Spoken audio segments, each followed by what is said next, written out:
So this is week three of the personal brand business show live stream. It's mission, marketing, monetization, and mindset on a Monday. So every week I do these, they get a little bit easier. At the beginning, they were quite awkward to do. I probably fretted for an hour before I hit the go live button.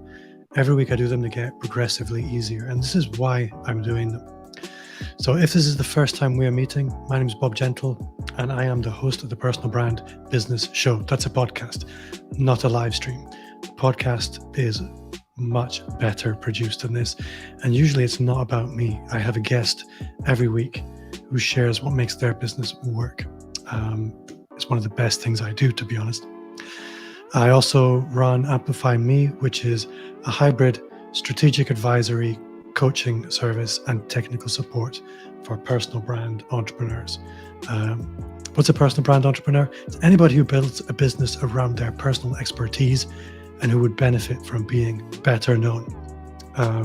Or somebody who is very well known, but possibly not making as much money as they should be, which is sadly far too many people.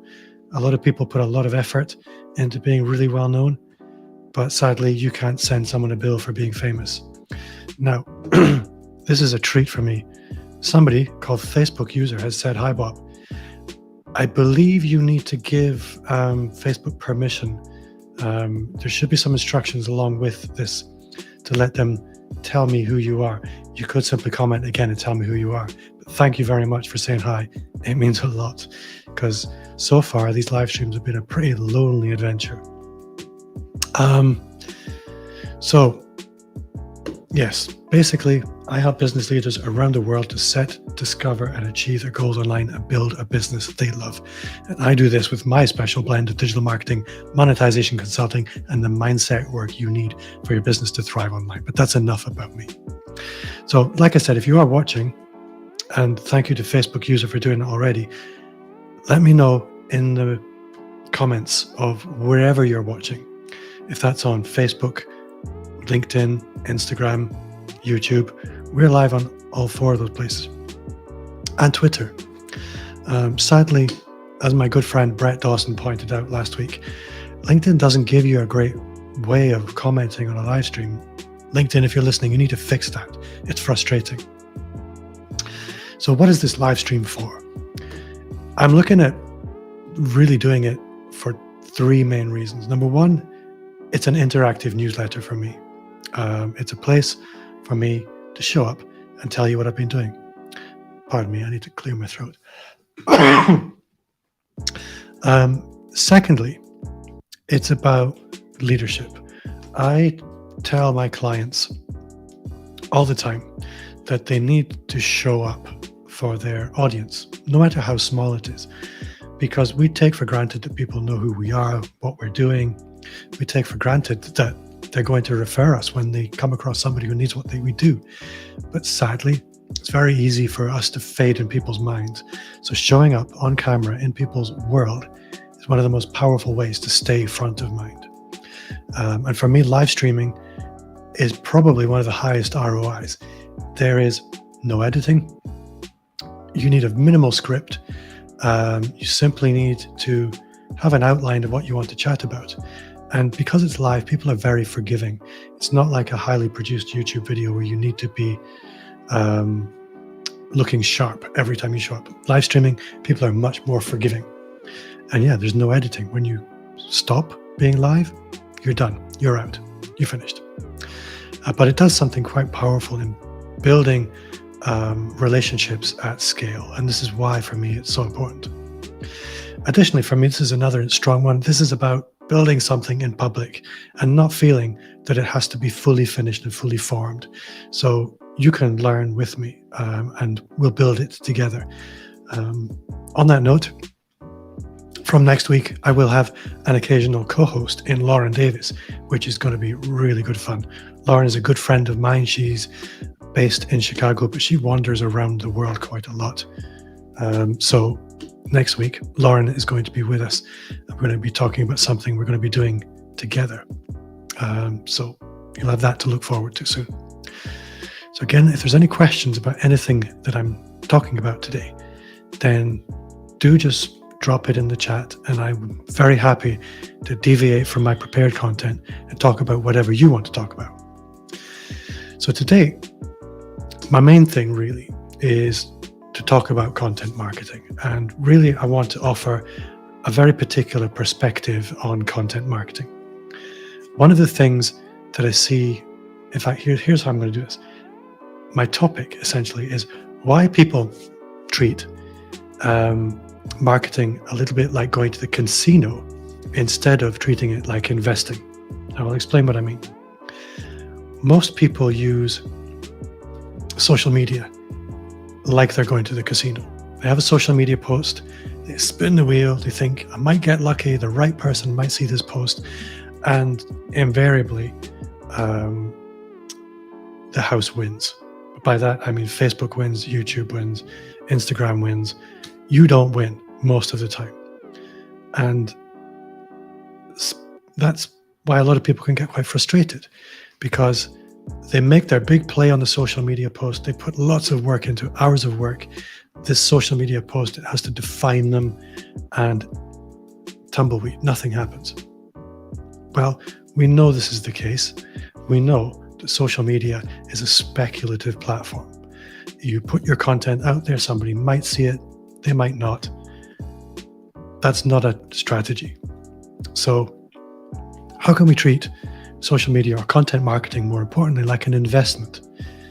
Well, the first thing we need to do is start building assets. Social media content isn't an asset, it's a speculation. So how can we treat content marketing more like investing in assets, like property developers? Well, here's how I would approach it. I would look at assets that appreciate over time rather than depreciate. A social media post depreciates over time, whereas a blog post appreciates over time. More importantly, a blog appreciates over time with continued investment. So does a podcast. A podcast will appreciate, its value will grow as you continue to invest in it. Similarly, a YouTube channel will appreciate as you continue to invest in it. Similarly, a live show and the audience that you build around that will appreciate over time. So you take those content assets, those attention assets, and then your social media strategy is then bringing attention to those assets. So instead of having a social media post that's about a product or a service, you have a social media post that's to promote a podcast episode talking about that product or service, or a live stream talking about that product and service. This is how you turn content marketing into an investment rather than a speculation. For me, that is fundamentally important. It's one of the key strategies that I bring to all of my clients. And if you learn one thing, it's don't do what everybody else is doing. This brings me to my second point. Everybody's busy marketing themselves by trying to do their marketing better. If you're a telecoms company, you want to outmarket the other telecoms companies. If you are a coach, you want to tell everybody why you're essentially the same as all the other coaches, but with a different feature or benefit. Here's the thing. As a species, we are hardwired to ignore similarity. If you want to be the same but different, or the same but slightly better, you're wasting your time. You will never cut through. What you really want to achieve is to be as different as possible without coming across as wacky. This is the fine line you need to discover, because different gets noticed. As cavemen, we were designed to pay attention to things that are different. Things that are different in our landscape will stand out.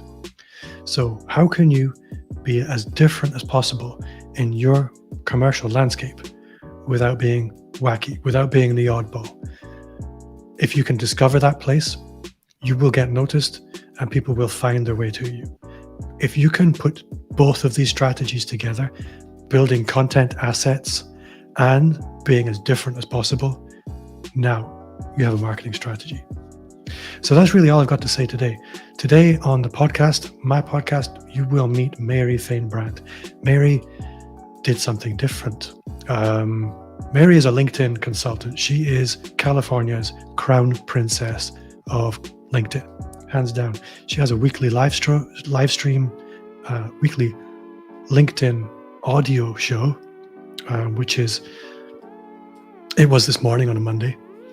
But Mary did something different, which got my attention. I was going to Social Media Marketing World in San Diego, and there was a lot going on, but I didn't really know anybody. Mary sent me a message saying, "Hey, you're coming from out of town. I'm having a breakfast. I would like you to come."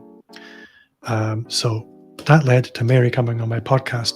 Nearly 6 months later, Mary got noticed. She did something different. She didn't show up as a passenger. She put herself in the driving seat. So the final thing I will say this week, is we're now into the final quarter of the year.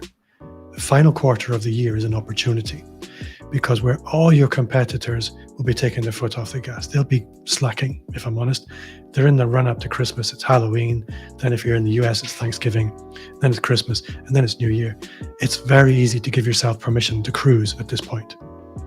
Your golden opportunity is not to cruise, but it is to lean into that gap that everybody else is leaving for you. Because if you do that, coupled with doing something a little bit different, coupled with investing in content assets, by the time you get to the end of the quarter, you will have achieved a distinct competitive advantage. So really, that's all I have this week. Next week, Lauren will probably be with me unless something comes up. And then we will have some very specific content to share with you. But for now, that's all I have this week. Thank you for watching. If you did watch live, if you watched on the live stream, then thank you very much.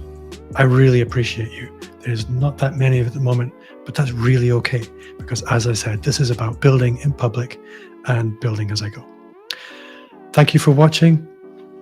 You in the live stream, you are awesome. You're the best. For you watching the replay, you are the second best. It's every Monday at 4 p.m. in the UK. You can remember that. I'll see you next time.